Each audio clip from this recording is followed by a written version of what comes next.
Merhabalar, ne taraftasınız? 48 saat geçti, hala yaşayan insanlar var buralarda. Çok sayıda ses aldığımız insanlar var, ulaşmaya çalıştığımız insanlar var. Sessizlik, sessizlik.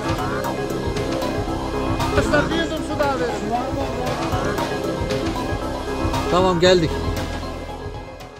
Arkadaşlar merhabalar. Gönüllü Güçler'in yeni bölümüyle karşınızdayız. Bugün de yine Hatay'da geçen sene beraber olduğumuz ve sahada en etkin şekilde çalışan arkadaşlarımdan bir tanesiyle beraberim. Sevgili Kenan Özdemir bizlerle beraber. Hatırlayacaksınız, abimle de sık sık ismini geçirmiştik zaten daha önceki bölümde.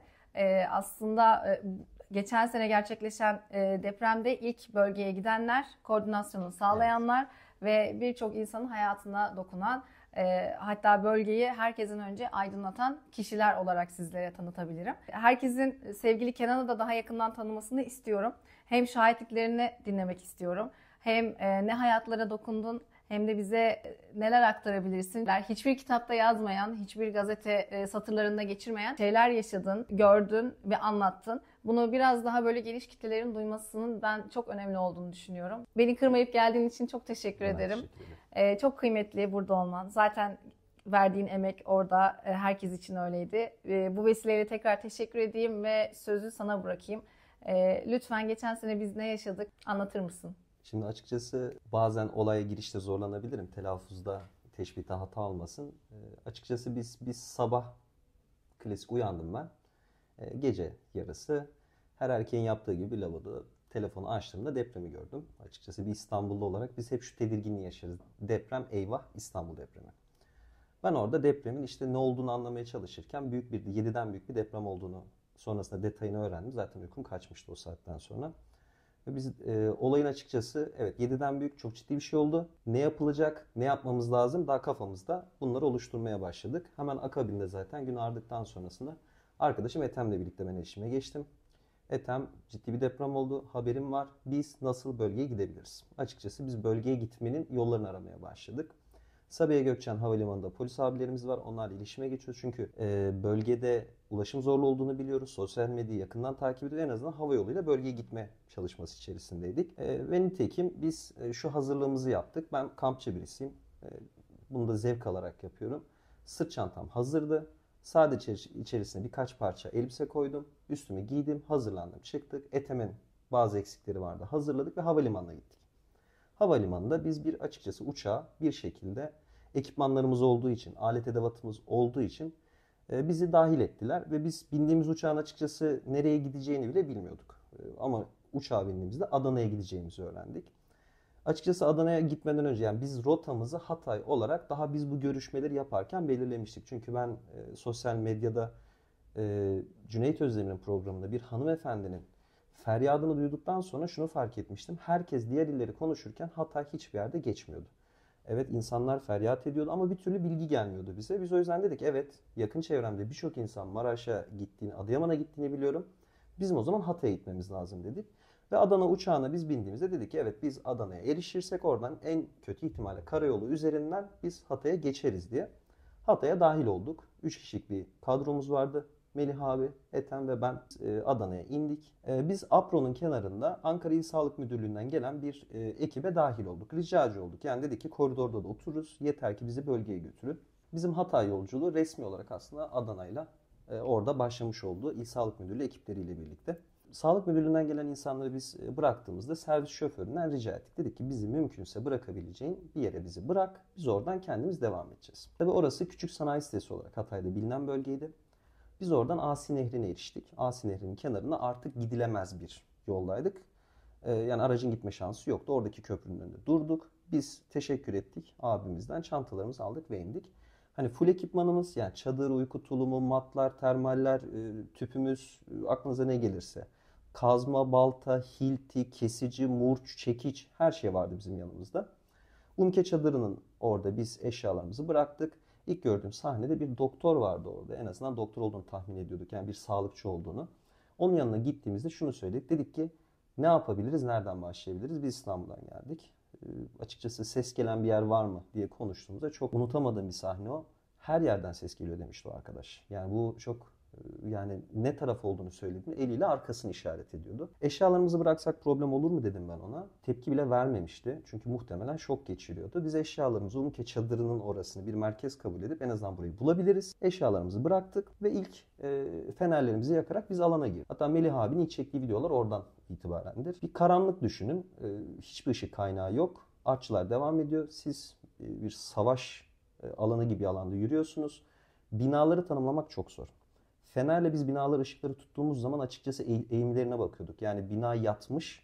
Acaba üstümüze burada durursak artçı gelirse bizim üstümüze mi yıkılır? Şu köşeden mi geçelim? Şuradan mı yürüyelim? Hesabı yapıyorduk. O şekilde ilk arama tarama faaliyetlerimiz başladı bizim. Oradaki bazı arkadaşlarla çalışmalara devam edenlere yardımcı olduk. Ve biz devam ettik. Asi Nehri boyunca devam ettiğimizde bir meydana geldik ama neresi olduğunu kestirmeniz çok zor o saatte. Yani üstelik Hatay'a gelen Ethem çok iyi biliyor. Melih abi Hatay'ı bilmesine rağmen biz nerede olduğumuzu bilmiyorduk. Geldiğimizde biz 2 tane askeri araç gördük. Açıkçası çok sevindik. Ve Beşir diye bir yardım derneğinin orada bir çadırımsı bir şeyi vardı. Ateş yanıyordu. Çok iyi hatırlıyorum. Hemen direkt biz askerin yanına koştuk. Onlara söylediğimiz şey şuydu. Tamam siz buradaysanız sorun yok. Onlardan bilgi almaya çalıştık. Kim olduğumuzu, ne için orada bulunduğumuzu anlattık. Ve onlardan şunu biz söyledik. Lütfen siz buradaysanız siz bu işin ana koordinasyonu sizsiniz. Biz sizin için çalışacağız. Siz bizi kullanacaksınız. Biz sizin araziye girmenizi istemiyoruz. Çünkü burada devleti siz temsil ediyorsunuz. Şu an burada kimse yok. Siz varsınız ve bizim milletimiz askeri gördüğü zaman açıkçası askeri bir devlet olarak görüyor. Buna bir kucak açıyor, sarılıyor. Çünkü onun bir şeyleri çözebileceğine inanıyor. Ciddi bir motivasyon oradaki insanlar için. Biz dedik ki bizi kullanın siz. Oraya vardığımızda birkaç tane genç arkadaşımız vardı. Sahadan geliyorlardı. Onlardan bilgi almaya çalıştık. Sonra şunu dedik, bir dakika bizim koordinasyonla hareket etmemiz lazım. Çünkü biz Hatay'da şu an nerede olduğumuzu, gidersek nasıl geri döneceğimizi bilmiyoruz. Eşyalarımızı bıraktık. Geldik ve birisi oradan ses geldiğini, başka bir arkadaş buradan ses geldiğini söylüyor. O zaman şöyle yapalım dedik. Bakın yolumuzu bulmamız için birisinin geride kalması gerekiyor. Diğerinin arkadaşlarla birlikte belli bir lokasyona erişmesi gerekiyor. Aletleri taşıyamazsınız. Çünkü bir bina düşünün 12 metre enkaza tırmanıyorsunuz bir dağcı gibi. Ayağınızın altında çiviler, tahtalar bastığınız yer kayıyor. Boşluğa basabilirsiniz. Birisi arkada eşyaların başında duracak. Kazma, hilti, jeneratör vesaire diğeri noktaya erişildiği zaman geri gelecek. İlgili alet edevatı alacak, bilgiyi verecek ve koridora devam edecek şeklinde. Burada bir araya girmek istiyorum. Aynı zamanda iletişimsizlik de söz konusu. Yani orada telefonlar da çekmiyordu. İletişim kurmak çok zordu. Yani yanlış hatırlamıyorsam Şimdi, bayağı uzun süre sonra hem internet hem de telefon. Açıkçası ben yıllardır bir mühendis olarak, bir yazılımcı olarak Türkiye'de birçok iletişim altyapısında proje yapmış birisi olarak sahaya girdiğimizde ben GSM operatörlerinin baz istasyonlarında proje yapmış birisi olarak operatör mantığının ne olduğunu çok iyi biliyorum. GSM baz istasyonu mantığını. Siz binaların üzerine, şehirlerin arasına, geri geldiğinde reklam tabelalarının içerisine gizlenmiş baz istasyonlarını o enkazda ayakta durma şansı yok. Çünkü yıkılmışlar. Tamamıyla bunlar yok olmuşlardır. Ve bunların yerine geçici baz istasyonları konumlandırılır. Ve bu sizin telefonunuz aslında GPS'le erişene kadar baz istasyonlarından ilk aşamada konumlandırma yapar. Ve Hatay'da biz şöyle söyleyeyim ilk 7 gün eğer ki GPS'le bir yere gitmek istiyorsanız çok yanlış yere gidiyordunuz. 7-8 kilometre öbür tarafa gidebiliyordunuz. Sebebi mobil baz istasyonları. Çünkü tam anlamıyla devreye alınmamıştı. Yani açtığınız Google haritalara girdiğinizde mesela baktığınız konum gerçek konum değildi. Çünkü o baz istasyonu alelacele devreye alınmışlardı. Senkronizasyonları yapılmamıştı. Tek mantık şuydu. Ses iletimi, ses ve SMS. Mümkünse de internetin hayata geçirilmesi. Başka hiçbir şey yapamazlardı oradaki ekipler. Ve ışık yok. Zifiri karanlıktan bahsediyoruz. Ve sadece sesler duyuyorsunuz. Bunları ayırt etmeniz bile çok zor. Çünkü enkaz altından mı geliyor? Oradaki birisinin yardım çığlıklarını mı duyuyorsunuz? Yoksa yakınları feryat mı ediyor? Bunlar çok acı sahne. Hiçbir ışık yok. Yani elimizdeki fener harici hiçbir şey yok. Bir enkazı aşıyorsunuz. Açtığınız yerin neresi olduğunuzu bilmiyorsunuz. Altınızda ayağınızı bastığınız yer sokak mı, bina üstü mü, cadde mi? Hiçbir fikriniz yok. Ve bu şartlar altında iletişim koordinasyon kurmanız gerekiyor. O zaman biz şunu yaptık. En ilkel yöntemi kullanmamız lazım. Yani görsel iletişimde kalabileceğimiz, rotaları belirlediğimiz yerlerden çalışmamız gerekiyor. Şunu biliyoruz. Depremin ilk anlarında, bu da bize şunu öğretti orada. Çok hızlı şekilde erişebileceğiniz insanlar var. Yani bir taşı kaldırdığınızda altından insan çıkabiliyor. Ve o enkazın altında yaralanmış olabilir ya da hiç yaralanmadan gerçekten orada duran insanlar var. Ama yön duygusu yok. Çünkü ışık yok. Yani hani belki o taşı itse kurtulabileceğini biliyor ama bilmiyor. Siz ona erişmeye çalışıyorsunuz. Çünkü dışarıda olan sizsiniz ama görsel olarak sırf zifiri karanlıktan bahsediyoruz ve artçılar devam ediyor. Yani bir taraftan da yürüdüğünüz yerde ayağınızın altındaki de yıkılabilir. Yandaki bina üstünüze yıkılabilir, ağır hasarlı olabilir. Ve insanların ölmemesi gerekiyor. Yani siz bir anda yardıma gitmişken yardıma muhtaç hale gelebilirsiniz. Yani bu da ciddi bir risk oluşturuyor. O yüzden biz çok iptidai olarak bunu sabaha kadar devam ettik. Birçok insana eriştik. Küçük çocuklara eriştik. Orada Suriyeli bir ailemize eriştik. Türk bir aileye eriştik. Hatta bir genç Melih abim de bahsetmiş oldu. Kapıya sıkışan bir genç vardı orada, Suriyeli. Onun durumunu algılayabilmesi için aramızda tıpçı yoktu. Ben geri gidip gelirken birilerinin bana bir doktor abla kardeşim, iki hanımefendinin yandaki enkazla alakalı bilgi almak istediğinde onların doktor olduğunu öğrendiğimde dedim ben ilgileneceğim konu ama siz lütfen şuradaki bir enkaz yardımcı olmanız gerekiyor. Bu abla kardeşten bir tanesini geride bıraktım. Onu alıp o arkadaşın yanına getirip durumun kontrolünü sağlattırdık. Bu çok önemli bir konuydu. Yani bakın oraya ailesi enkazın altında ama o bile yardım etmek zorunda. Çünkü orada bir hayat belirtisi var ama öbür taraftaki manzarayı bilmiyorsunuz. Bu günün ilk saatlerine kadar böyle devam etti. Günün ilk saatleri de biz artık ortam aydınlanmaya başladığı zaman biz meydanda ilk askeri orada personelin sayısı da artmıştı. İlk onlarla tekrar iletişime geçerek durumumuzu izah ettik. Dedik ki bakın biz İstanbul'dan geliyoruz. Biz böyle bir ekibiz. Bu koordinasyonu yapmamız lazım. Biz şu an sizin burada güvenlik kaygıları olduğunu biliyoruz. Çünkü yan tarafımızda şehir müzesi var. Bankaların genel müdürlükleri var. Karşımızda Kuyumcular Çarşısı var. Yani bir taraftan da böyle bir güvenlik zafiyeti var. Ve siz asker orada her şeyi yapması gerekiyor. Biz dedik ki biz bu işi üstlenelim. Siz bizi kullanın sahada. Ve oradaki asker sağ olsun evet dedi biz bunu yapabiliriz. Planımızı, programımızı ve nasıl bir rota izleyeceğimizi belirttik. Sağ olsunlar inisiyatif aldılar burada. Her türlü desteği bize gösterdiler. Onların kumandasında biz nevi işi yaptık. Biz dedik ki burada böyle bir durum var. Bunu böyle bir şekilde düşünüyoruz. İstişare ettik, kararını aldık, yaptık. Bize şunu sağladı. Günün ilk saatleriyle birlikte gelen çok fazla insan vardı yardıma. Çünkü artık gün ağarmıştı. Ulaşabilenler gelmişti. Biraz daha görsel manzara da bizim için netleşmiş bir durumdaydı. Gelen ekipleri biz ayırıyorduk açıkçası. Hemen şu işleme başlamıştık. Yani ilk günün sabahı şu yapılıyordu. Kimsin? Nereden geldin? Ne iş yapıyorsun? Adın soyadın. Mümkünse iletişim bilgin. Biz aslında o Cumhuriyet Meydanı dediğimiz Büyükşehir Belediye Meclisi'nin, o Büyükşehir Belediyesi'nin önündeki alanda yan tarafımızda Türk Telekom'un orada bir mobil baz istasyonu varmış. O yüzden telefonlarımız çekiyordu bizim sesliye. Şunu biliyoruz. Gelenden eğer telefon numarası alırsak o arkadaşlarla bir şekilde iletişim kurabiliriz. Onlardan bilgileri toplayabiliriz. Şehir, kroki, enkaz, mümkünse bir işaret, enkazın altında birisi varsa evet orada bir hayat var, nasıl bir şeye ihtiyacımız var gibi. İlk sabahtan itibaren biz kendi aramızda bu iş paylaşımını yapmıştık. Kağıtlara ekipler toparlanıyor, isimler yazılıyor, iletişim bilgileri alınıyor ve ekipler koordine ediliyor. Siz şuradaki şu işi yapacaksınız. Gençler vardı. Siz evet şurada şu basit işi yapın. Mümkünse sahaya girmeyin ama bir madenci ekip gelmiş. Aa çok süper, mükemmel gel bak şurada daha büyük bir problemimiz var. Gelenler kendilerine direkt muhatap bulabildikleri bir aslında Evet. grup oldunuz. Evet biz bir sivil grup. Evet, Ama sivil bir gruptunuz. baretimiz, önlüklerimiz. Yani teknik, sivil ama aslında teçhizatlı bir Evet. grup olarak orada olduğunuzu söylemek mümkün. Da sizin yaptığınızda pro koordinasyonun aslında ne kadar önemli olduğu ortaya çıkıyor. Hem inisiyatif alabilme hem koordinasyonu orada bir boşluk var. O boşluğu doldurma yetisine sahip olmak da başka bir şey. Oradaki koordinasyonsuzluk, oradaki açık arayı doldurmak ne kadar zor oldu? Çünkü insanların biliyorsun sen de şahit olduğun sıklıkla travmaları, geçirdiği şoklar, feryatları, yani yaşadıkları duygusal çöküntüler. Yani bilmiyorum bu da biraz psikolojik direnç gerektiriyor. Ya, evet. Bunu yine abimle de konuşmuştuk. O tabii en etkilenenlerden biriydi. Keza sen de öyle ama sen nasıl detaylar paylaşabilirsin benimle? Şöyle söyleyeyim. Biz şunu fark etmiş. Yani açıkçası şunu biliyorum. Ben yıllardır kurumsal şirketlerde yöneticilik yapan birisiyim. Bunların senaryolarını çalışan bir ekibin içerisindeyiz. Yani biz bu eğitimleri aldık. O yüzden ötürü bir şirket yönetici olduğunuz zaman aslında küçük bir mühendislik ekibini de yönetebilirsiniz. Ya da sahada bir faaliyeti de yönetebilirsiniz. Saha faaliyet operasyonlarını bilen insanlar olarak biz oradaydık. Şunu biliyorduk ki bakın bir güruh var, 12 kişi gelmişler. Bunların bir kısmı üniversite öğrencisi, dağcılık kulübü olarak gelmiş. İçlerinde bir iki tane inşaatçı var. Kalıpçı bu insanlar.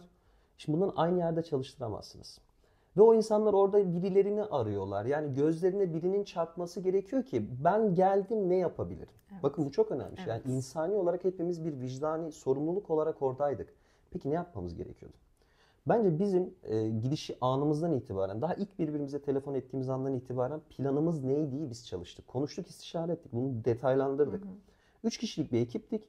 İnanın bana üçümüzün farklı yetenekleri vardı ve üçümüz bu kendi aramızdaki koordinasyonu diğer insanlara yansıtabildik. Çünkü bizim başımızda baretler, üstümüzde fosforlu yelekler vardı ve sahadaki ilk birkaç gün bizden başka kimse öyle değildi. Ve siz ortada böyle bir mavi fil gibi dükkanın içerisinde görünüyor. Evet, orada bir şey var. O zaman bu yetkilidir zannediyordu insanlar ama belki biz sivildik. Bu insanların belki dikkatini celbetmek, onların bize gelmesi. Bizim de bu işi başından itibaren sıkı tutmamızın çok ciddi bir şey oldu. Şunu herkesin bir kere yani bunu açıkça söylememizde fayda var. Bu tarz büyük senaryo, krizlerde, afetlerde ilk 72 saat, belki 96 saat çok önemlidir. Çünkü ulaşım, devlet gibi çok büyük, o bürokrasinin olduğu, belli işleyişin, kanunların, kuralların olduğu sistemleri çok hızlı bir şekilde sahaya sevk edemezsiniz. Ama bizim gibi belki bireysel gönüllüler olarak biz çok hızlı sahaya inebiliriz. Önemli olan şey şu. Evet, sizin oraya gidip sorumluluklarınızı bilerek, bunun farkında olarak koordinasyonunuzu sağlayıp arkadan gelen profesyonellere hemen o brief'i aktarmanız gerekiyor. Bizim ağırlıklı olarak yaptığımız buydu. Biz askerden şunu istemiyorduk. Gelin şurada bir şey var, buna yardım edin. Hayır. Çizim yapıyorduk kağıda.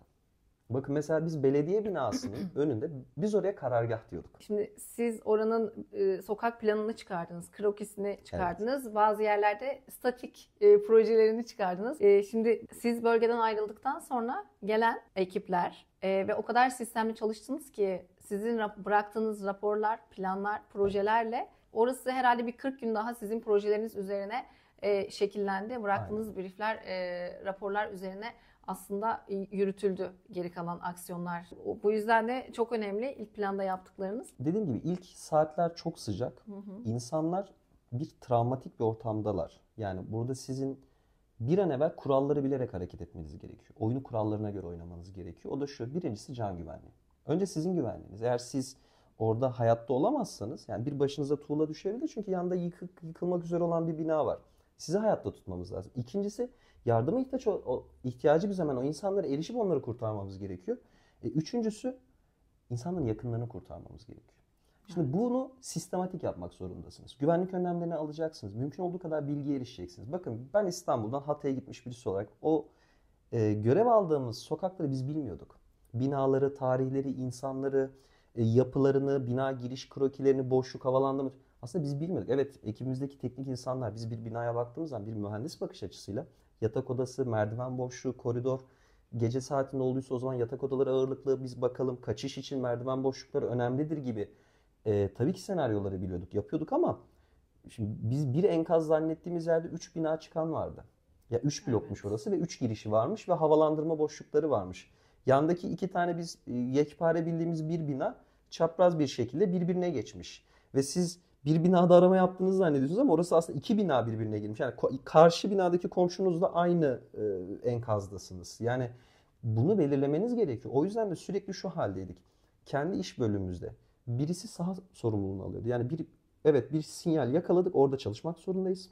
Orada hemen çalışmayı koordine ederken bir diğeri hemen arka plandaki yeni gelenler, yakınlar, güncel bilgiler, yardım mı geldi, alet mi geldi, iş makinesi mi geldi, ne yapabiliriz? Evet, birisinin yakını gelmiş, şu adres. Mümkünse gel hemen bir konuşalım, nasıl bir binaydı, neye benziyor? Çünkü internetiniz yok. Bugün cebinizde şu an internetsizliği şöyle düşünün. Gittiniz, sizi bir uzak bir noktaya bıraktım. Haritalar dediğiniz şey hayatınızda yok. Ve yol yok. Peki orada kaç tane bina var? Sizin amacınız o, hedefiniz o bina. Yok ki öyle bir bilgi. Çünkü o bilgi, yani ona işte açayım, evet şuradan bir zoom yapayım, şu bina şöyleymiş, görseli buymuş. Öyle bir bilgi yok. O bilgiyi toplamanız lazım. Ve o bilgiyi paylaşmanız gerekiyor. Yani hem kendi ekip arkadaşlarınızla, bölgede çalışanlarla ve sizin yani sizle birlikte çalışan o asıl yöneticiler, oradaki askerdir, AFAD'dır, o diğer uluslararası ekiplerdir, bunlarla da bu bilgiyi paylaşmanız gerekiyor. O yüzden biz ilk andan itibaren karargahı belediyenin önüne koyduğumuzda bir nevi şöyle bir söyleyebilirim. Zombi filminde hayatta kalmaya çalışan insanlardık. İlk aşamada şu: kağıt lazım. Burası bir belediye binasıysa o zaman bizim kağıt bulabiliriz, kalem bulabiliriz. Gittik, kağıt kalem bulduk. Çünkü yanımızda yoktu. Kaynakları değerlendirdik. Kağıt kalem topladık. İşte sürekli mesela maske ihtiyacı var. Bunu biz biliyoruz çünkü birkaç gün sonrasında ciddi bir bakteri problemi doğacak. Yani temiz su kaynakları yok. Gaz yok, elektrik yok. Bir süre sonra sizin maske ihtiyacınız olacak. Ama insanlar yaşam derdi veriyorlar orada. Hayatta kalma mücadelesi. Bunu kimse akıl etmez. Bunu sizin akıl etmeniz gerekiyor. O insanları yönlendirmeniz lazım. O yüzden mikro koordinasyon dediğimiz yani çok hızlı aksiyon alabileceğiniz ekiplerin kurulması gerekiyor. Ama bu ekipler, bu çekirdek kadroların birbirine benzer şekilde olması lazım ki bir üst kadroda bilginin sentezlenerek toparlanması, en son çatıda da bu işin gerçek anlamda manzarasını çıkartılması gerekiyor. Dediğim gibi yani kurumsaldan gelen belki bu saha çalışmaları, yöneticilik, mühendislik faaliyetlerinden edindiğimiz bilgide biz bu işi biliyorduk. Bir nevi askeri onluk düzen gibi. Bu ekip bir üstü, onbaşı, yüzbaşı, binbaşı gibiydi bizim ekibimizde. Çok büyük faydasını gördük. Hatta biz orada inanın askerle iç içe gibiydik. Yani biz orada askeri personel zanneden, devlet görevlisi zanneden insanlar vardı. Hayır değil diyorduk. Hep de bana kim olduğumu sorduklarında kilimcinin Köroğlu derdim ben. Çünkü insanlar adımı öğrenmek istiyor. Nereden geldiğimi, ne iş yaptığımı öğrenmek istiyor. Hayır biz burada size yardım için buradayız. Çünkü askerle beraber 7/24 aslında sahada o enkaz alanında özellikle belirlenen kısımlar vardı arkadaşlar. Onları da belirtmekte fayda var. Sürekli 7/24 onlar enkaz alanındaydı. Gün ışığında zaten bütün gün bitene kadar orada çalışmalarına devam ediliyordu. İhtiyaçlarını karşılamak üzerine yine her zaman nöbetleşe değişiyordu. Hani sen anlatıyorsun ya sürekli nöbetler değişti. Evet. Senin bir hikayen var. O da çok benim aklımda kaldı. O kadar yoruldular ki, o kadar özverili çalıştılar ki yani onlar yerine biz nöbet tutmak istedik dediğin yani oldu. Şunu biliyorduk, askerle biz orada çok yakındık. Sınır ötesinden gelmişlerdi. Çok uzun saatlerdir ayaktalardı. Artık akşamleyin belli bir saatten sonra açıkçası güvenlik sağlayabilmek adına, çünkü çalışmalar artık gece karanlığında yürütülemiyor. Daha çünkü jeneratörler, aydınlatma ekipmanlarınız yok. Mecbur durduruyorsun. Çünkü artık iş makinesinin sırtında 18 saattir çalışan abi de yok. O da insan. Mecbur duruyorsunuz. Sabaha kadar nöbet tutuyorduk biz. Çünkü onlar en azından o çocuklar hani 2 saat uyurlarsa sabahleyin birçok daha problemle uğraşacaklar. Ben 2 saatte onun yerine dayanabilirim. Ben 6,5 günde 2,5 saat kadar uyudum. Evet. Yani çok gerçekten ciddi bir efor sarf ettik. Ekibimiz böyleydi yani. Çok ciddi, evet. Hastalanarak bu arada arkadaşlar belirteyim. Kenan oradan serum takılarak, hastalanarak geri döndü. Yani bu kadar böyle kendini hunharca aslında yıpratarak canhıras bir şekilde verdiğin emekle geri döndü. Yani karşılığında buldu bence. Birçok insanla temas ettin. Evet, sen bir yandan bu kadar böyle kaos ortamlarına hazırlıklı, kriz yönetimi üzerine oldukça yönetim açısından da donanımlı birisin. Biri olarak gittiniz hepiniz. Evet. Ama öyle bir manzaraydı ki orası gün aydınlanınca.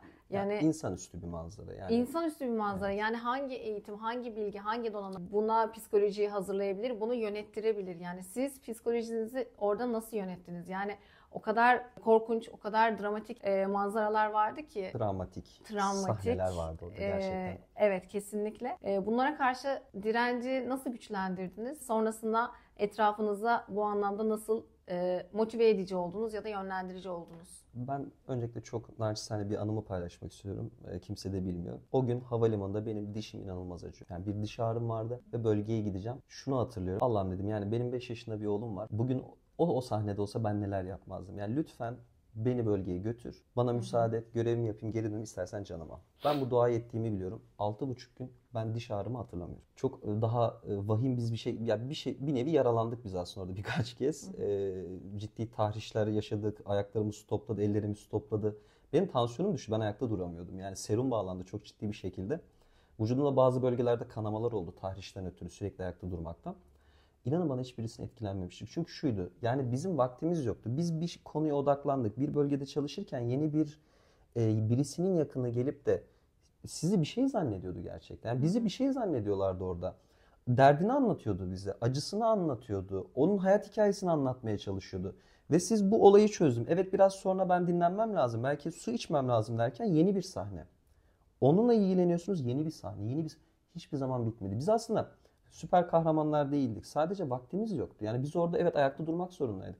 Ya onu yapabilecek kimse de yoktu. Gelenler yaşlı insanlar vardı. Yani hayatında böyle sahneyi görmemiş insanlar vardı. Biz çok acı bir sahneyle bir travmatik olay yaşadım. Yani o ana kadar ben de farkında değildim. Baraj patladı hikayesini biliyorsunuz. Ben orada bir iş makinesinin üstünde bir enkazdan bir naaşı çıkartıyoruz. Yani eriştik, hayatta olduğunu düşünüyorduk. Değildi ama orada da bırakamayız artık. Onun kurtarılması gerekiyor. Çalışmayı daha bu baraj patladı senaryosu olmadan bir 45 dakika kadar öncesinde tam eriştik. Kurtarmayı yapacağız.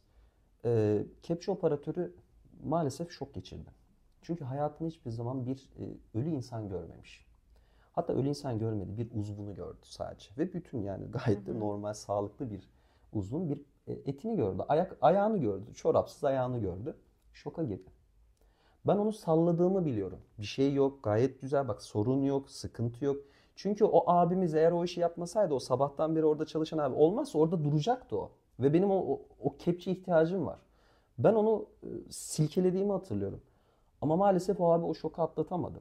Onun yerine başka birisini bulduk ve biz kaldığımız yerden devam ettik. Ben o ana kadar fark etmemiştim. Aslında bunun çok travmatik bir olay olduğunu, inanın vaktimiz yoktu. Çok daha acı sahnelerle biz karşılaştık. Yani tamamıyla vücut bütünlüğü bozulmuş ortamlarda çalışmanız gerekiyordu.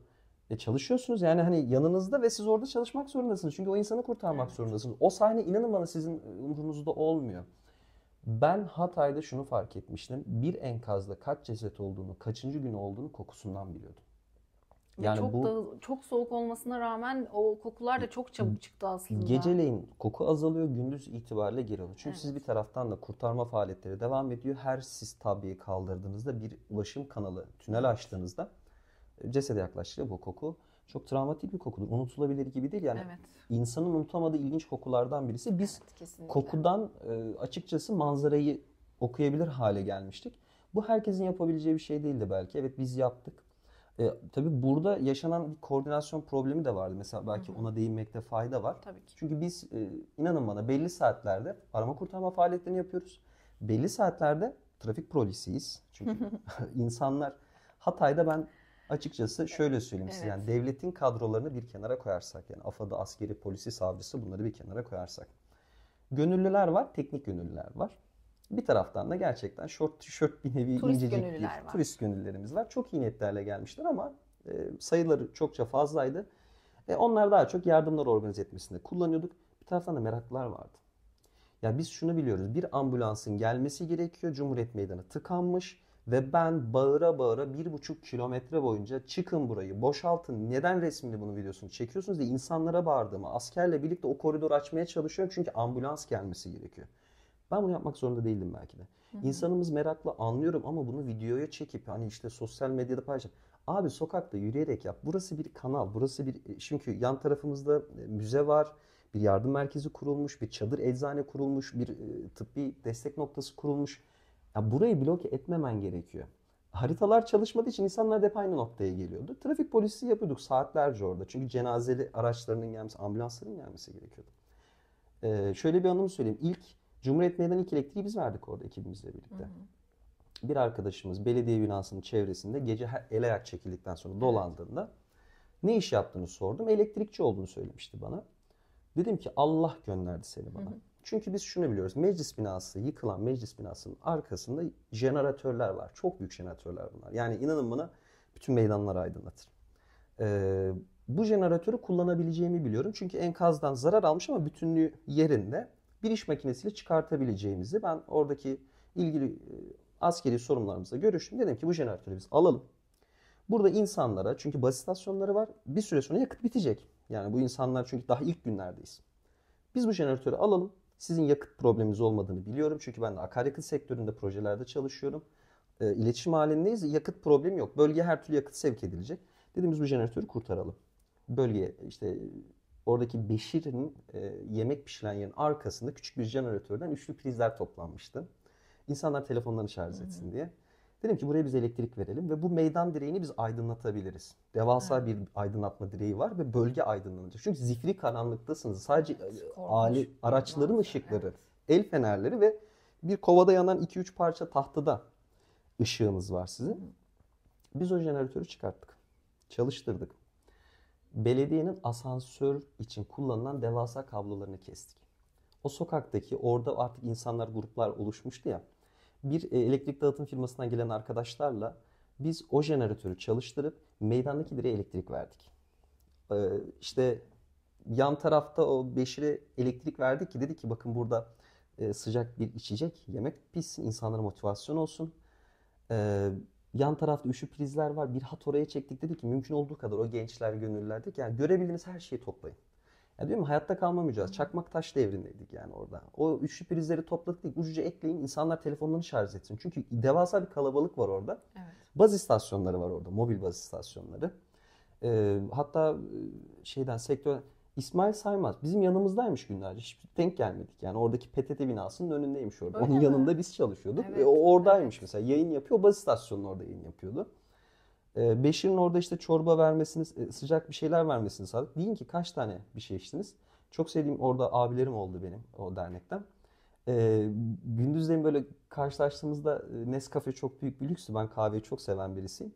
Ya hani su iç, bir şey iç diye bana kahve getiriyorlardı gönlümü hoş etmek için. Çünkü gerçekten insanüstü efor sarf ediyorduk. Bu bizim için çok önemli. Yani orada yan taraftaki o Cumhuriyet Meydanı'ndan işte meclisin yan tarafındaki o sokağa elektrik tesisatını baştan uçtan kestik. Jeneratörden tesisat çektik ve sokak lambalarını aydınlattık. Çünkü insanlar geceliğin karanlıkta Evet. ışığa ihtiyaç duyuyorlar. Bu sizin için çok önemli bir konu. İlk elektriği vermemiz lazım. Nasıl yaptık? Enkazdan kurtarılan bir jeneratörle yaptınız. Bu önemli bir ders. Yani çevrenizde kaynak varsa. Ya biz orada hırsızlık yapmadık. Zaten bina yerle bir olmuş. Orada bir jeneratör var ve insanların ona ihtiyacı var. Yani onu alıp bir yere götürmüyorsunuz. Onu tekrar insanlara, kamunun hizmetine sunmanız gerekiyor. Onu o şekilde sunmuş olduk. Mesela siz bunu oradaki krizi çözmek ve toplum faydası, insanların faydasına aslında anlık olarak kurtardığınız bir durumdu bu. Evet. Ama bunu art niyetli olarak suistimal eden birçok grupla da karşılaştık biliyorsun ki. Burada da siz yine ya o kadar çok yönlü düşünerek aslında birçok konuya önlem aldınız ki bunlardan bir tanesi de işte müzeyi çevirmek, belediye binasını çevirmek vesaireydi. Bunların yine koordinasyonu da bence çok önemliydi. Ya orada insanüstü bir çaba vardı. 3 adam orada insanüstü bir çaba sergiledi aslında ve aralarına katılan yeni gönüllü arkadaşlarla oldu bu biraz da. Biz bir çekirdek olarak başladık. Evet. Kar topunun ilk haliydik biz. Evet, evet. İnsanlar geldikçe biz büyük bir kar topu haline geldik. Çünkü siz işi düzgün yaparsanız o insanlar size eklene büyük bir kar topu haline geliyor. Biz orada bir akademisyen, çok emekli bir akademisyen abimiz vardı. Canı sağ olsun. Yani gerçekten ellerinden öperim buradaysa. Çıkardığımız naaşların tespitinde bize çok faydası olduğunu. Notlarını tutuyordu. O insanlara ellettirmiyordu orada. Onun başında bekliyordu nöbetçi gibi. Kimsin? Nerede senin yakının? Bak burada çıkanlar bunlar gibi koordinasyon yapıyordu. Karargahımızın köşesine koyduğumuz sandalyelerle yakınların orada en azından uzak bir mesafeden yürütülen faaliyetleri görmesini istiyorduk. Bariyerleri tutuyorlardı onlar bizim için. Ya biz o noktaya getirebildik bunu. Bu bizim için bence çok önemli bir şeydi. Ve sizden sonra gelenlere aslında kurduğunuz bu ortam uzun sürede devam etti. O kurduğunuz prizler 20 gün boyunca kullanıldı. Evet. Kurduğunuz o belediye binasından çıkardığınız depremzedelerin beklediği işte derme çatma o perdelerden yaptığınız yağmurda ıslanmasınlar, gece işte ısınabilsinler, korunaklı bir şekilde beklesinler diye kurduğunuz her şey orada 20 gün boyunca, bir ay boyunca kaldı ve gerçekten yüzlerce, binlerce insana katkısı oldu. Burada ben hazır konusu gelmişken şunu da paylaşmak istiyorum. Tabii onların da bu tarz böyle bekleyişlerine şahit oldum. Sizden devraldığım kısımdan sonra orada yine enkazdan çıkmasını bekleyen yakınlarına şöyle bir şeye şahit oldum. Benim artık ümidim kalmadı. 10. gündeydik. 11. gündeydik hatta. Arabada yatıyorlardı. Yakınları gelmiş. İşte kız kardeş. Kardeşim ve eniştem, yeğenlerim enkaz altında, onları bekliyoruz. Nitekim ne yazık ki ulaşılamadı bile onlara. Çünkü ulaşılmayacak bir noktadaydı. İşte biz de sevgili komutanımızla beraber sürekli böyle işin takibini yapıyoruz. En son geldi, dedi ki ben ayrılıyorum komutanım. İşte yani sizden de rica ediyorum. Eğer bana tek parça teslim edebiliyorsanız haber verin. Ben gelip alayım. Benim umudum giderek tükendi. Şu an tek duam, tek umudum. Artık canından da geçtim. Çünkü orada bizimle beraber birçok şeye şahit oldu. Vücut bütünlüğü bozulmuş, işte deforme olmuş. Enkazdan çıkartılırken ne yazık ki farklı yine sahnelere şahit oldular. Sansürsüz bir şekilde. Evet. Ve giderken yani dedi ki canından artık umudumu kestim. Ama en azından onu hakkıyla defnedebileyim. Vücut bütünlüğü bozulmamış şekilde en azından teslim alabileyim. Lütfen bana haber verin, ben gidiyorum dedi. Ve gitti.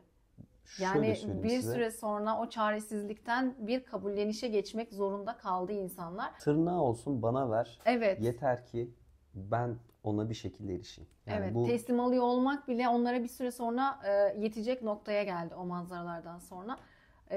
Bunun için ben yorumunu rica ediyorum senden. Ama şöyle de bir şey soracağım.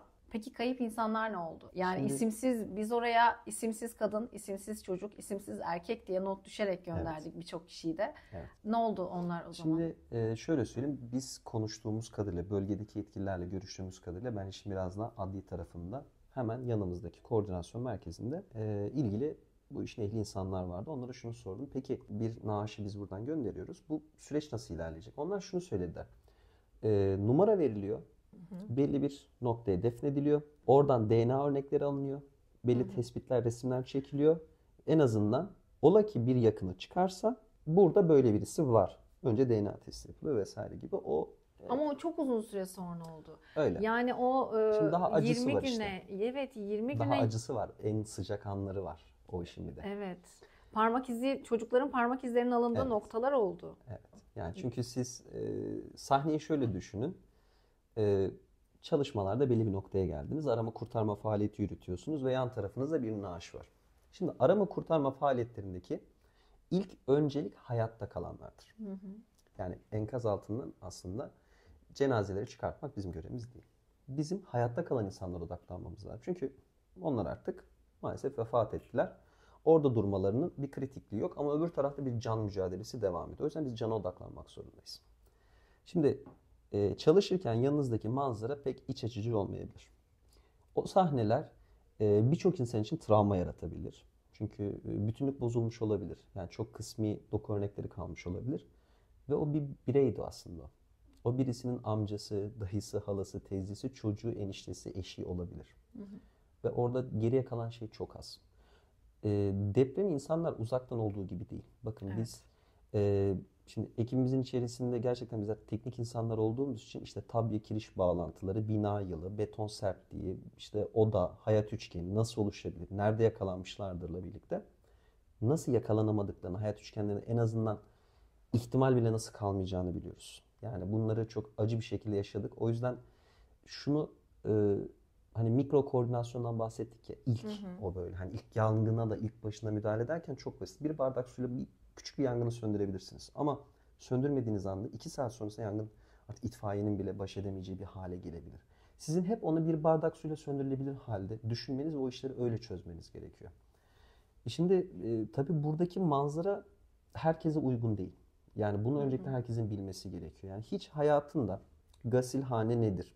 Cenaze merasimi nedir? İşte ya da bir ölü beden neye benzerir?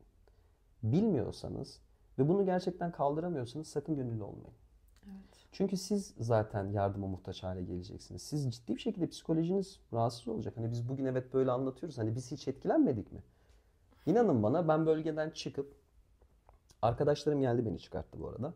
Yani artık onlar geldiler yeter dediler öleceksin çık. Evet, öleceksin çünkü artık Tedavi görmek zorundaydım. Evet. Ben serum alıyordum, ayakta duramıyorum, uyku yemiyorum, yemek yemiyorum çünkü bütün vücudum kapanmış başladı benim artık. Yani benim için de artık bir sağlık tehdidine dönüştüğünde beni almak için geldiler.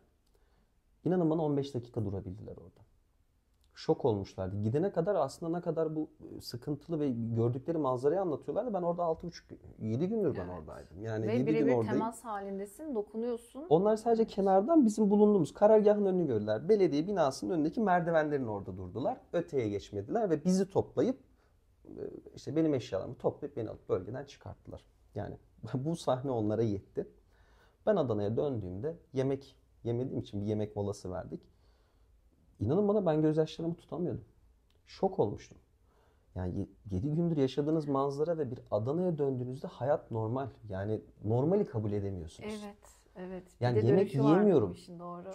Çünkü uzun süredir yemek yememişim ve ben tam en güzel kebap olabilir. Kokusu bile tuhaf geliyordu bana. Ve insanları izliyordum ben. Kendimi insanları izlerken buluyordum. Sürekli gözyaşlarımı tutamıyorum. Ya nasıl ya? Nasıl ya? Nasıl olabilir? Ya bu cümleyi kendime tekrarlıyordum. Ben ona kadar her şeyi çok böyle bugün böyle anlattığım gibi çok her şeyi çok dört dörtlük karşılamışım. Hiçbir sorun yoktu. Evet gördük, yaşadık, insanlar travma işte. Hani biz bunu normal atlattık gibi geliyordu. Acısı sonra çıktı. O yüzden herkese söyleyeceğim şey lütfen ama lütfen Eğitimlerinizi alın. Temel ilk yardım eğitimleri. Yani bakın o kadar çok yanlış uygulamalar yapıldı ki biz bir kız çocuğunu kaybettik orada. Günlerce kurtarmaya çalıştık. Ambulansla hastaneye giderken kaybettik. Farklı şaibeler vardı.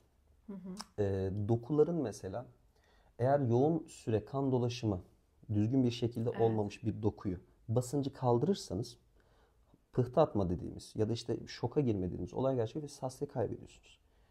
Ben bunun çok acı senaryolarını orada yaşadım. Bunu herkese aynı şeyi söyledim.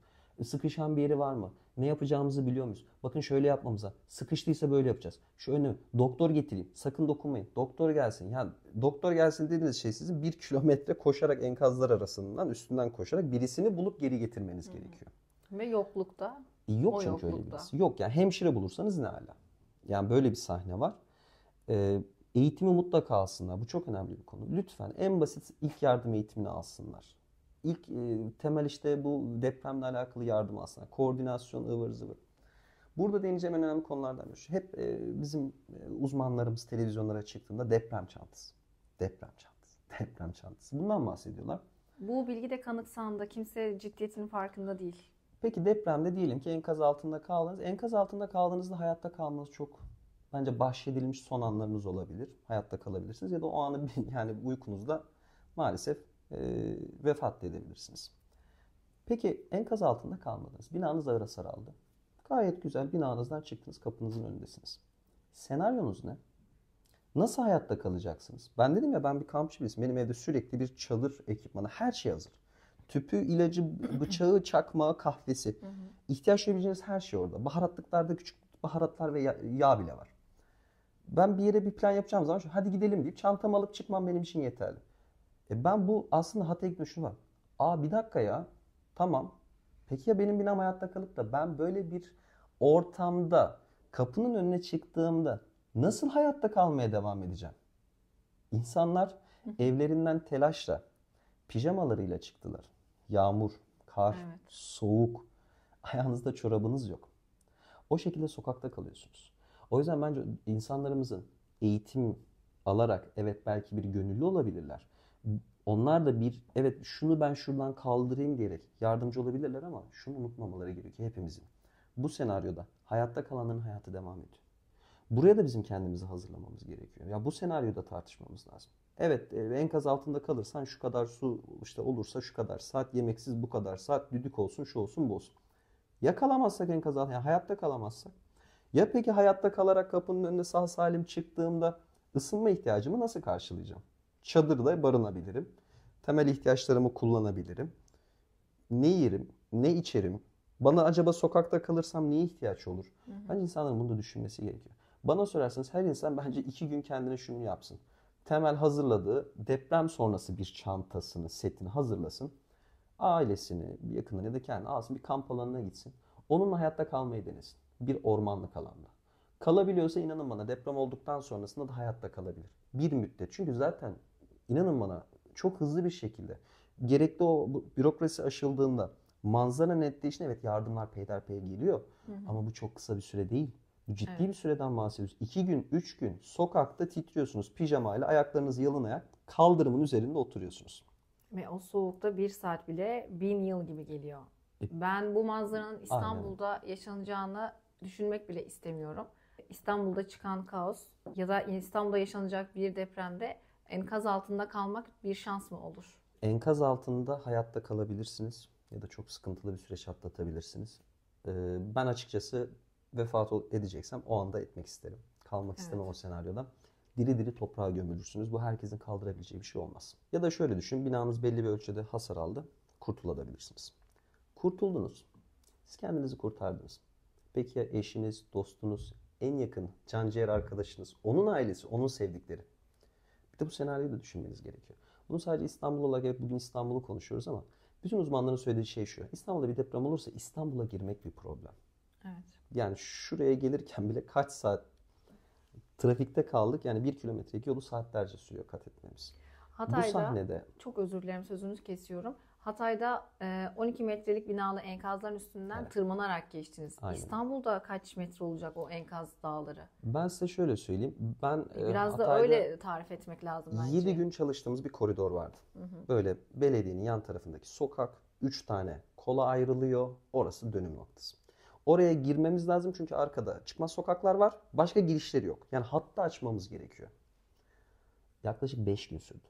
Evet. Ve 3 tane binanın arasındaki, yani caddeymiş orası, sokak değilmiş. Caddeye sarkan kısımlarını temizleyerek bir araçlı koridor açabilmemiz 5 gün sürdü. Bahsettiğim yer yaklaşık böyle 80-90 metrelik bir koridordan bahsediyorum. İstanbul'un bina sayısına, İstanbul'un sokak mesafelerine göz önünde bulundurursanız, sokağa düşecek çıkma balkonlar, işte çatıdan düşen malzemeler, belli düşen malzemeler ötürü enkazı dönmüş, hareket ettirilemeyen araçları göz önüne alın. İstanbul'da ulaşım, insanların yardımı falan hani geçtim. İnsanların size normal bir şekilde ulaşımı da bir. Şöyle düşünün, yol kat edilemiyor. Ben şunu çok iyi hatırlıyorum. Evet. 40 metrelik yolu dakikalarca sürüyordu yürümem. Çünkü niye? Ben enkazın üstüne tırmanıyorum. Yani adım attığım yerde demir var.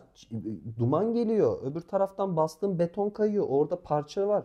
Çivi var. Yani bir dağcı gibi hareket ediyorsunuz. Yani bu basit bir dairelik mesafeyi kat etmeniz dakika sürüyor. Ve sonra 3-4 bina geçmeniz gerekiyor. Bir sokak, bir mahalleden bahsedersek. Ya bunu düşünün, İstanbul gibi coğrafi olarak da zor bir iklim. Yani Hatay çok düz. Dümdüz bir ovadan bahsediyoruz. İstanbul coğrafi olarak da zor. Yani evet, İstanbul'da belki de kendi kapımızın önünden, kendi sokağımızdan, binamızdan ayrılamayacağız bile, bir set içinde kalacağız. Evet. Şimdi öyle bir senaryodan bahsediyoruz ki aynen söylediğim gibi belki de kapımızın önünde böyle çevrili 4 duvar arasında sıkışmış bir. Peki İstanbul'da olası bir depremde, hani beklenen bu İstanbul depremi var ya, onda yaşanacak fotoğraf ne sence? Şimdi açıkçası Hatay bizim için büyük bir, aslında küçük bir teaser'ıydı bu işin. İstanbul depreminin teaser'ıydı. Bir şehrin köklü bir şekilde çöktüğünde hangi manzarayla karşılaşacağınız. Birinci aşama, depremin ilk sıcak anı. Bina yıkıldı mı? Hayatta mıyım? Enkaz altında mıyım? Değil miyim? İkinci aşama, deprem bitti. Binadan çıkabildiniz. Kapının önündesiniz ve bir hayat mücadelesi başlayacak sizin için. Orada bir yaşam mücadelesi başlayacak ve sonrasında üçüncü aşama. Artık arama kurtarma faaliyetleri. İnsanların şunu kendine hazırlaması gerekiyor. Birileri gelip size yardım edemeyebilir. Diğer bölgemizde gerçekleşen, bunu İzmir, Elazığ, Van, işte Adıyaman, Maraş depremleri ekleyebilirsiniz belki Hatay bölgesine. İstanbul, Ankara, İzmir gibi büyük metropol şehirlerimizden bizim ağırlıklı olarak arama kurtarma ekipleri gitti. Peki bu ekipler İstanbul depreminde depremzede olacaklar. Yani hayatta kalma mücadelesi verecekler. O yüzden diğer bölgelerden buraya insanların gelmesi zaman alacak. Çünkü şunu biliyoruz ki İstanbul depreminin şiddeti çok büyük. Ve İstanbul çok eski bir kent. Ciddi problemleri var. Bu problemler bize ulaşımda sıkıntı yaşatacak. Bizim bu 3 aşamayı değerlendirmemiz gerekiyor. Birinci aşamada evet, deprem bitti. Hayattasınız, kapının önüne çıktınız. Hayatta kalmanız lazım. Yani su, erzak, kılık kıyafet, o binaya bir daha o korkuyla giremeyeceksiniz. Ve dedim ya, bir travmatik olayın içerisinde kalacaksınız. Sizin o travmayı atlatmanız gerekiyor. Hemen hızlıca kendinizi toplamanız lazım. Hayattayım. Peki kimler hayatta? Telefonunuza sarılmayın boşuna. Kimseye erişemeyeceksiniz. Altyapının tamamı çökmüş olacak. Elektrik olmayacak. Su olmayacak. Gaz olmayacak. Muhtemelen yanınızdaki bakkal, çakkal onlarda bir yere kadar. Yani sizin belli bir kaynakla hayatta kalmanız gerekiyor. İstanbul'da ben şehrin görece dışında yaşıyorum. Yani evet, benim sistemde ben hayatta kalırsam çadırımı kuracağım. Aileme bir yer ayarlayabileceğim. İşte eşim, çocuğum vesaire. Site sakinleriyle paylaşabileceğimiz bir yüz ölçümü var. Peki şehrin yoğun kesimlerinde bu nasıl olacak? Yani şu senaryo yapmanız lazım. Gece vakti oldu, gündüz vakti oldu. Binadan çıkabildiniz. Ortalık toz duman. Nereye gideceksiniz? Çok yoğun şehirlerde öyle maalesef mezarlıklar kaldı. Nerede buluşacaksınız? Plan yapmanız gerekiyor. Kesinlikle bu planı bence herkesin yapması gerekiyor. İlk anda bu olur. İkinci anda bu olur. Evet, benim dönemimde Gölcük depremi sonrası biz işte hayat üçgenleri, nerede durulur, nerede durulmaz, bu eğitimleri aldık.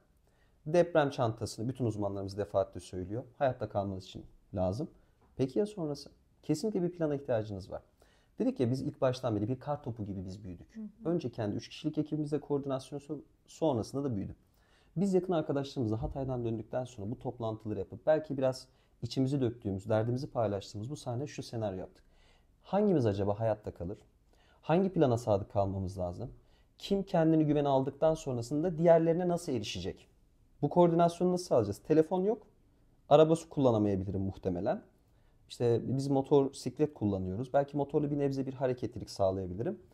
O zaman herkes kendi yakın çevresinden arama, kurtarma, temel koordinasyon, hayatta kalma mücadelesini planlaması ve onu devam ettirmesi gerekiyor. Eğer benim arkadaşım Ethem benden daha güvenli bir binadaysa ve hayatta kaldıysa ailesini güvenceye aldıktan sonra gelip beni arayıp kurtarması gerekiyor. Ya da benim durumumu belirlememiz lazım. Ve bizim tekrar bir araya gelerek o koordinasyonu sağlamamız gerekiyor. İstanbul coğrafi olarak diğer kentlerimize benzemiyor. Ciddi engebeler var. Çok fazla viyadük, alt geçit, dar sokaklar, bitişik nizam. Yani bu işin tekniğine girmek istemiyorum. Binaların deplasman hareketi gibi vesaire. Yıkılmayacak bina bir yandaki bina yüzünden yıkılıyor. Böyle senaryolar çok yaşanacak maalesef İstanbul'da. Zemin kaynaklı kabaca zaten analizler var. Bu da doğru. Ama bizim bu bahsettiğim 3 anı iyi planlamamız gerekiyor. Biz bu 3 anı planlarsak evet bir kriz oldu, bir felaket oldu ama ben bunu yaptığım için güvenli oldum. Çünkü siz terliklerinizle sokağa kaçacaksınız. Arkadaşlarımızla konuştuğumuz bir şey var. Bu hasbihal ettiğimizde kim hayatta kalırsa diğerini yardıma gitmesi gerekiyor. Nerede buluşulacak, ne yapılacak? Çünkü telefonunuz çalışmayacak, beklemeyin. Elektriğiniz, suyunuz, gazınız olmayacak, beklemeyin. Hayatta kalmanız lazım. Hatta mümkünse ısınmak için bile bir plan yapın. Küçük kamp ocakları vardır vesaire vardır. Bunlara ihtiyacınız olacak. Bunlar da bence İstanbul gibi büyük bir metropol için gerekli. Hatta bütün büyük metropollerimizde gerekli. Çünkü yardıma muhtaç insan sayısı çok fazla olacak. O yüzden de sıkıntılı yardım senaryolarıyla karşılaşacağız. Hatay'da karşılaştık. Lojistiğin çok hızlı olması gerekiyor. Yardımlar geldi. Belli bir yere bırakıldı. Orada bir yığın oluştu ve gitmek zorundaydı onlar. Sonra ayıkla pirincin taşını. Acaba ne geldi, ne bitti, temiz bir şey kaldı mı, ıslananlar, çöp olanlar vesaire üstüne basılan, kullanılmaz hale gelen senaryolar oldu. O yüzden sizin temel ihtiyaçlarınızı planlamanız gerekiyor. Eğitimlerinizi alın. Temel ilk yardım eğitimleri, senaryolar, malzeme ihtiyaç listeleri. Arabanıza bir miktar koyun. Arabanız eğer depremden etkilenmeyecekse. Yanınızda mutlaka bulundurun. Yatak odanızda evet deprem çantanız var. Yanına bir tane de deprem sonrası çantası koyun mutlaka. Çadır uyku tulumu, temel işte kamp malzemeleri vesaire gibi. Bence bu da önemli konulardan bir tanesi. Dediğim gibi depremin sonrasındaki planımızı iyi hazırlamamız gerekiyor. Çünkü şöyle düşünün. İnsanların ekmeği yok. Sizin ama ekmekleriniz var. O anda inanın bana komşunuz çok iyi canciğer dediğiniz insan sizin elinizdeki ekmeği bir kaynak olarak görüp sizden almak isteyecektir bunu. İnanılmaz kaos çıkacak. Biz şu sahneleri kendi gözümüzle gördük. Ortada bir şey var. İki farklı insan aynı paketi çekiştiriyor. Ama aslında orada onlarca paket de var. Bir ucundan bir insan öbür ucundan öbür insan çekiştiriyor. Algıları kapanıyor. Toplumsal cinnet hali deriz ya biz buna. Ya inanın bana insanlar şuurlarını kaybedecekler. Ciddi bir kaynak paylaşım problemi olacak. Kıtlık bilincine girecekler. Aynen öyle. Yani biz şunu yaşadık işte. Ya beyaz eşyaları alıp götürdü insanlar. İhtiyacı olmadığı halde. Kavga, dövüş, yer paylaşımı. İnanın bana komşularınızla siz bir çadır kurduğunuz bir yerde eğer komşunuzun çadırı yoksa sizin çadırınızın olması bir problem yaratacak. Bir itiş kakış yaşanacak orada. Sizin arabanız var. Kaç çocuğu koyabilirsiniz içerisine? Sadece çocukları koysam. Ya eşiniz üşüyor. Çocuğunuz üşüyor ama ötekinin de çocuğu var. Vicdanınızla mantığınızın arasında kalacaksınız. Kesinlikle bunun planını çok iyi yapmak gerekiyor. O yüzden bence İstanbul'da şöyle bir plan yapmamız lazım.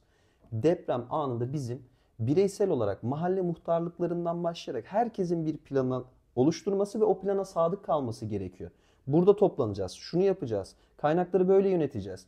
Ben hatırlıyorum deprem sonrasında, 99 depremi sonrasında turuncu konteynerler konulmuştu belli noktalara. İçinde ilk sıcak saatler için ihtiyaç duyacak malzemeler oraya konumlandırılmıştı.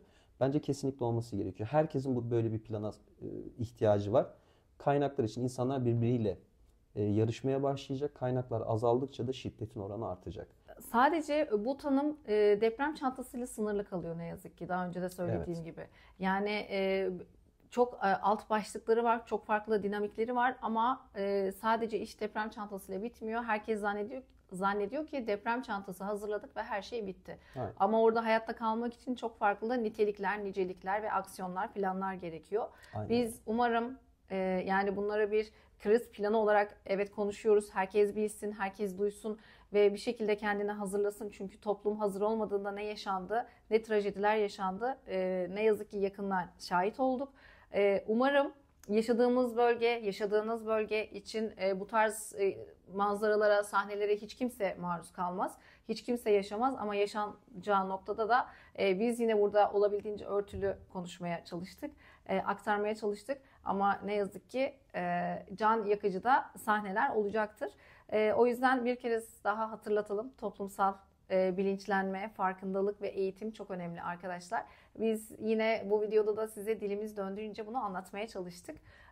Umarım bir faydası olmuştur ve umarım ulaştırabilmişizdir. Kenan çok teşekkür ediyorum. Ben teşekkür ederim. Kattıkların için, hayatına dokunduğun o kadar insan için ve hala senin etkinin orada devam ettiği için. İsimsiz kahraman değilsin, isimli bir kahramansın, gönüllü bir güçsün. Gerçekten bize bu anlamda ve çevrene de ilham verdiğin için çok teşekkür ediyorum. Teşekkür ederim. Yaptıkların ve kattıkların çok değerli. Ne Umarım mutlu bize. daim olsun hep beraber. Çok teşekkür ederim. Yani ben böyle bir imkanı sunduğunuz için çok doluyuz. İnanın bana anlatılacak çok konu var. Acısıyla tatlısıyla çok konumuz var. Üslubum için kusura bakmasınlar insanlar. Biz yumuşatabildiğimiz kadar yumuşattık. Evet, kesinlikle. Sadece şunu istiyoruz. Lütfen bilinçlenelim. Lütfen eğitim. Bu bir gerçek. Belki 100 sene sonra olacak ama bu olacak. Yani bizim ona hazır olmamız lazım. Belki 100 saniye sonra olacak. Olacak ama oraya hazır olmamız lazım. İnsanları bu bilince eriştirmemiz bence hepimiz için çok daha kolaylaştıracak bu süreci. Kolay olmadığını gördük. İnşallah bundan sonra bir sonrakinde biz bu işi daha kolay atlatırız. Umarım, inşallah tek temennimiz. İzlediğiniz için teşekkür ediyorum. Ben teşekkür Sonraki ederim. bölümlerde görüşmek üzere. Görüşmek dileğiyle herkese. Hoşça kalın.